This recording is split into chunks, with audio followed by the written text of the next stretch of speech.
In December 2024, South Korea's president stood before television cameras at the presidential office in Seoul and declared martial law. Yoon Suk-yeol announced he was suspending democracy to protect the nation from threats. Military helicopters circled above the National Assembly building. Soldiers in combat gear took positions at government buildings across the capital.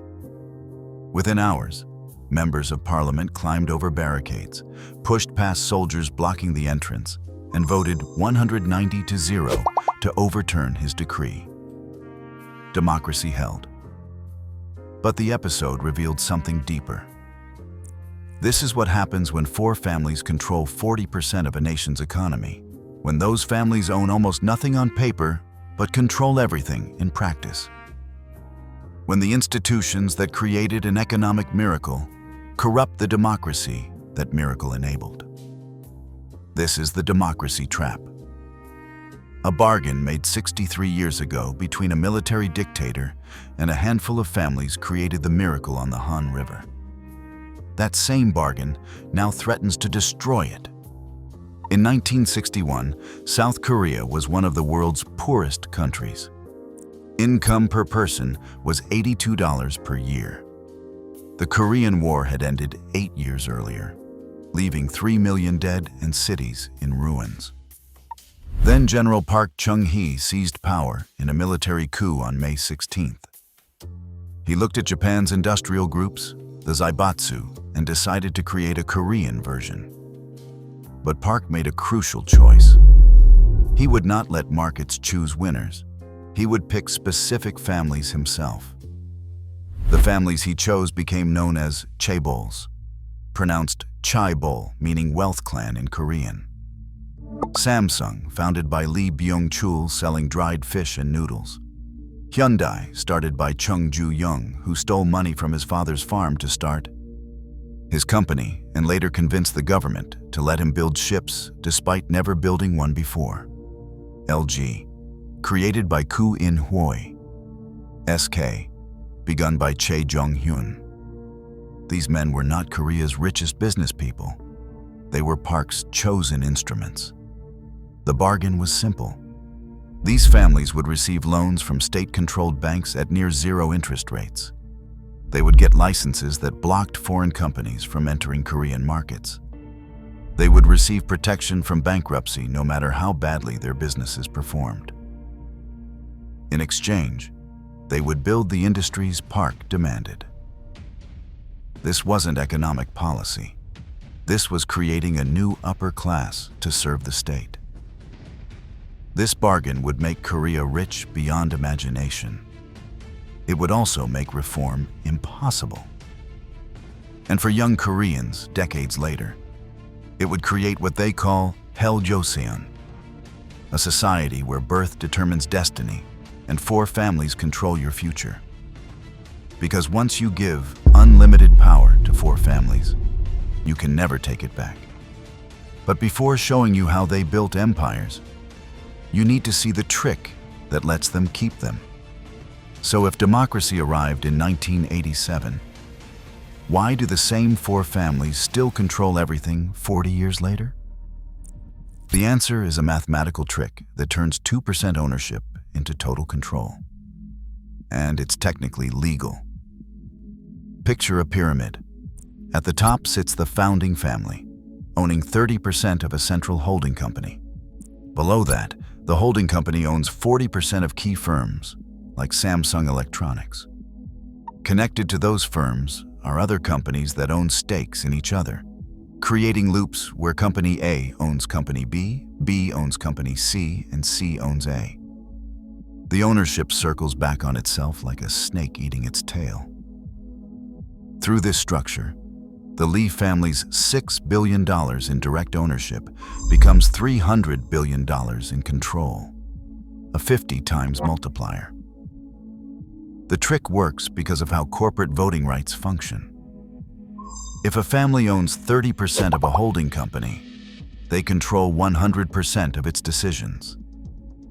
That holding company owns 40% of Samsung Electronics, giving the family control despite owning less than 2% directly. The math builds through each layer. If a company fails, the family loses little because their direct investment is small. If it succeeds, the family captures the gains through the control structure. Before reforms in 2014, nearly 30% of Chaebol firms were locked in these loops. The webs were so complex that mapping true ownership required special software. Regulators would trace ownership chains through dozens of companies, only to find them looping back on themselves. When pressure grew after public anger, Chaebols restructured. By 2018, these loops had declined to 5% on paper. But families still controlled 60% of group firms through holding companies. The reforms changed the form, but not the substance. Control remained in the same hands. Now that you understand the trick, let me show you how it was born. During the 1960s, the Chaebols focused on textiles and simple electronics. Korea had an educated workforce willing to work for low wages. The Chaebols used this advantage ruthlessly. Then in 1973, Park announced the Heavy and Chemical Industry Declaration. Korea would pivot to steel, shipbuilding, automobiles, and electronics. The state sent money through government banks to Chaebols willing to enter these industries. The promise was clear. If you build what the state demands, the state will never let you fail. This was the too big to fail idea before the term existed. Banks made loans knowing default was impossible because the government guaranteed everything. The results were extraordinary. Between 1962 and 1979, Korea's income per person increased from $82 to over $1,000, a 12-fold increase in less than 2 decades.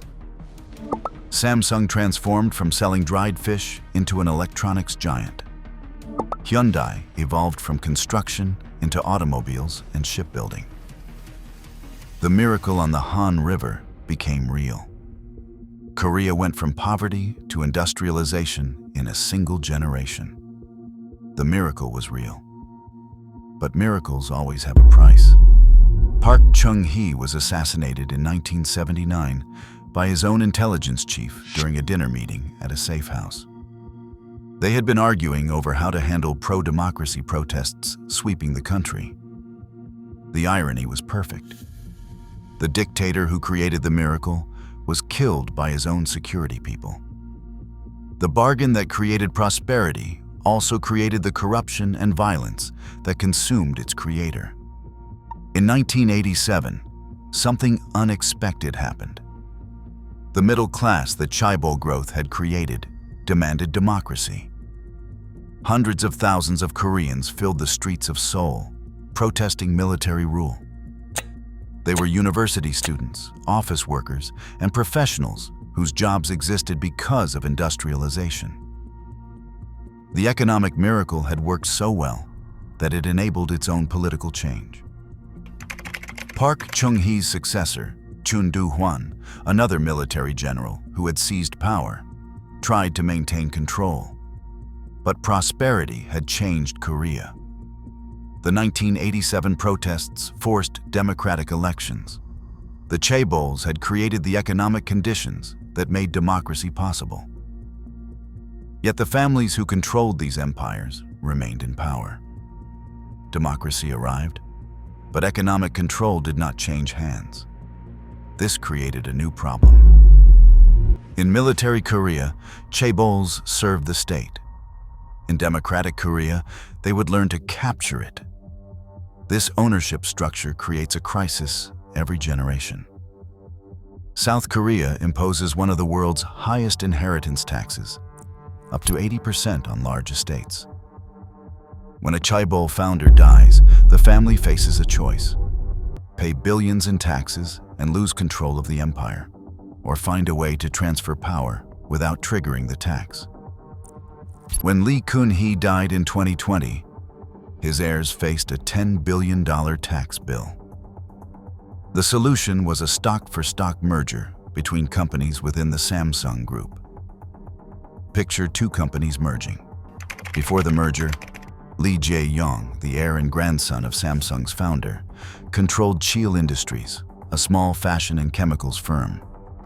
After the merger with Samsung C&T, a construction and trading company, Lee controlled the gateway to Samsung Electronics, the crown jewel that generates most of the group's profits. This single move avoided $2.8 billion in inheritance taxes. But doing this merger required something the family could not provide alone: government cooperation. Samsung needed the National Pension Service to vote in favor of the merger.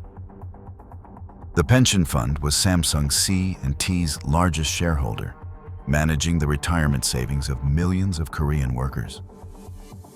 Internal reviews by the pension fund's own analysts showed the merger undervalued Samsung C&T by billions of dollars.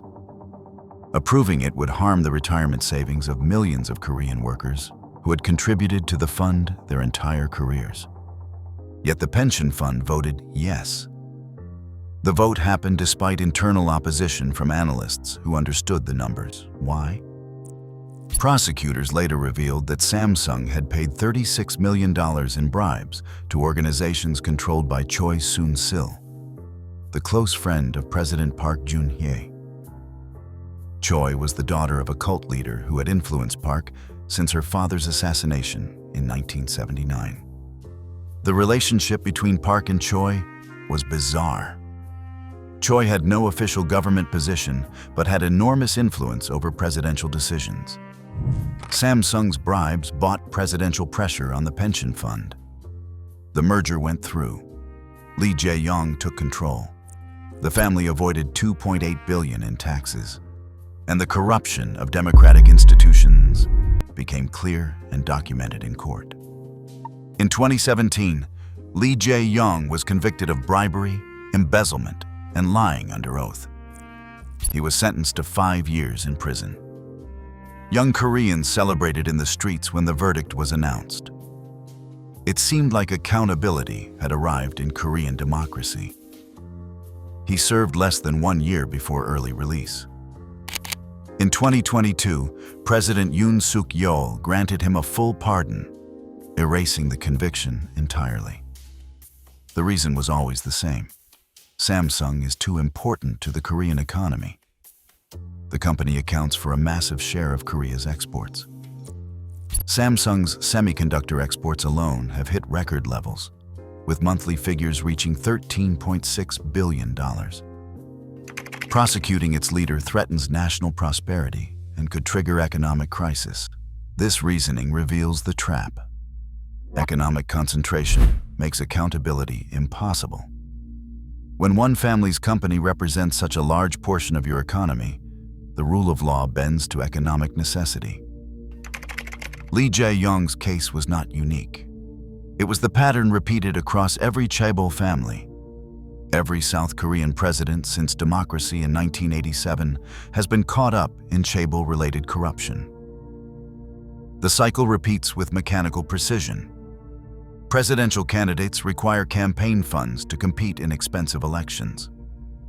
Chaebols provide financial support through legal donations and illegal bribes sent through shell companies. Presidents deliver favorable policies, less regulation, and government contracts. Prosecutors eventually investigate when the corruption becomes too obvious to ignore. Convictions follow with public trials. Then pardons arrive, justified by economic necessity and national interest. Corruption is not a flaw in the system.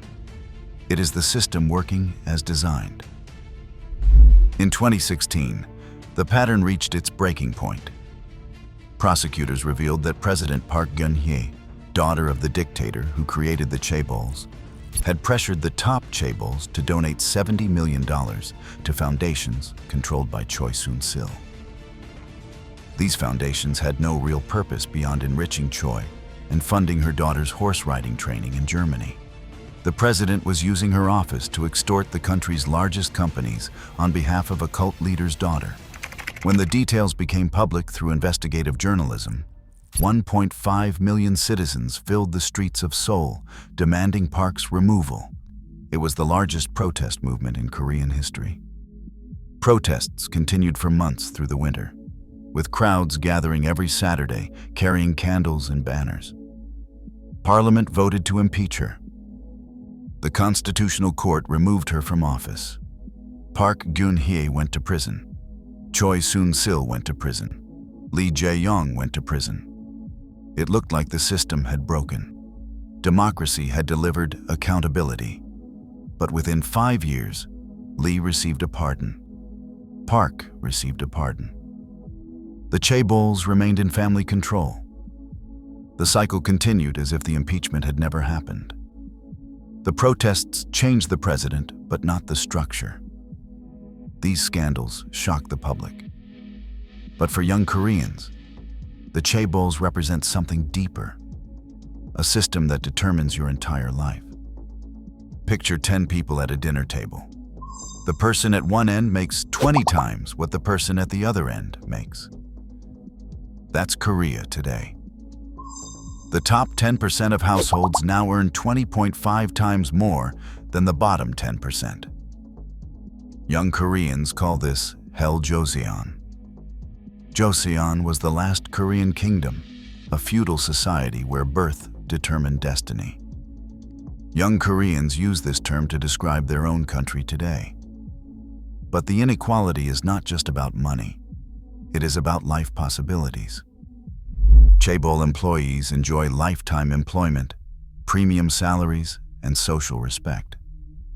Getting hired by Samsung or Hyundai determines your marriage prospects, your children's education, and your retirement security.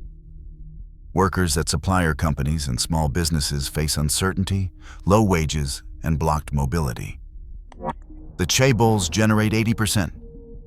Korea's exports account for a significant portion, but they employ only 12% of workers.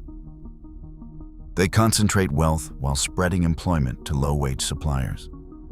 This creates deep social division. Korean society is divided between those connected to Chaebols and those excluded. The division is not just economic, but cultural. Chaebol connection becomes an identity. Parents pressure children to study at specific universities that Chaebol recruiters favor. Young people sacrifice years preparing for Chaebol entrance exams. Those who fail face a lifetime of lower status. The Chaebols have become more than companies. They are the gatekeepers of middle-class life in a society that once prided itself on equality.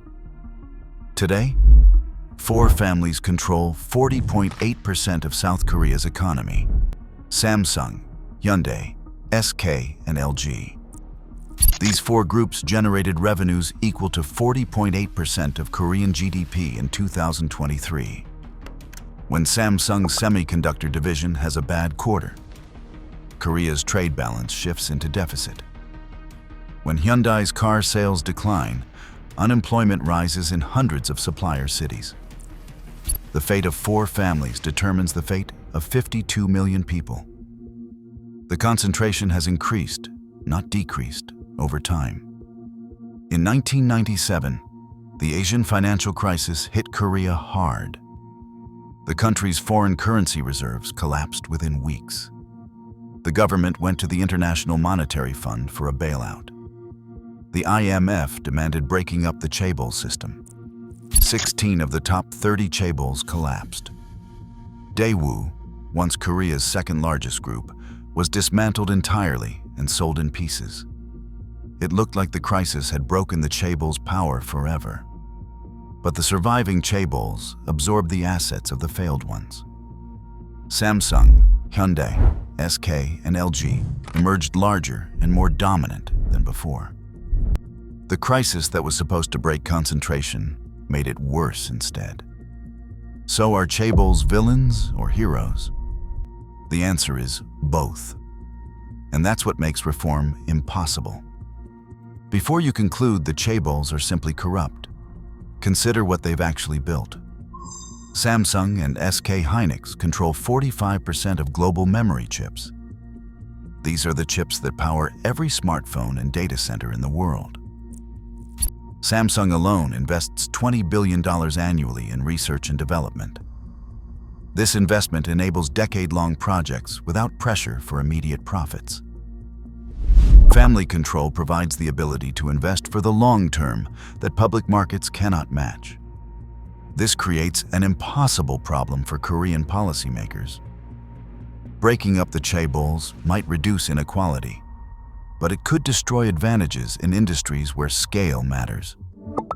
Korea's semiconductor dominance depends on Samsung's ability to invest billions in plants that take years to become profitable. Dismantling Samsung might create more competition at home, but hand global market share to Taiwan or China.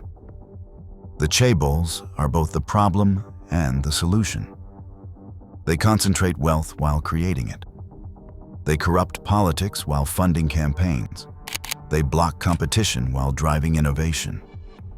This impossible problem, too big to fail and too powerful to reform, brings us back to December 2024, when that problem nearly destroyed Korean democracy.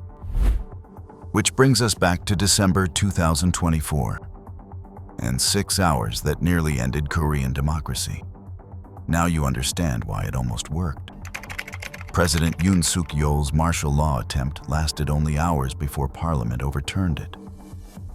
Democracy held this time. But the episode revealed how fragile democratic institutions become when economic power is so concentrated. When 4 families control 40% of the economy, capturing the state becomes possible. The chaebols did not create the martial law attempt, but the concentration they represent makes such attempts possible. Economic power becomes political influence. Political influence becomes favorable policies. Favorable policies become more economic power. The cycle feeds itself. Every South Korean president promises chaebol reform. Every president gets caught up in chaebol corruption. Every crisis strengthens concentration instead of breaking it. The 1997 financial crisis was supposed to restructure the system. It made the chaebols larger. The 2016 impeachment was supposed to establish accountability. 5 years later, the convicted received pardons. The 2024 martial law attempt was supposed to be impossible in a mature democracy. It happened anyway. South Korea's experience reveals a deeper truth. The same institutions that enable rapid growth can block democracy. Park Chung-hee's military-state chaebol alliance generated the prosperity that made democracy possible.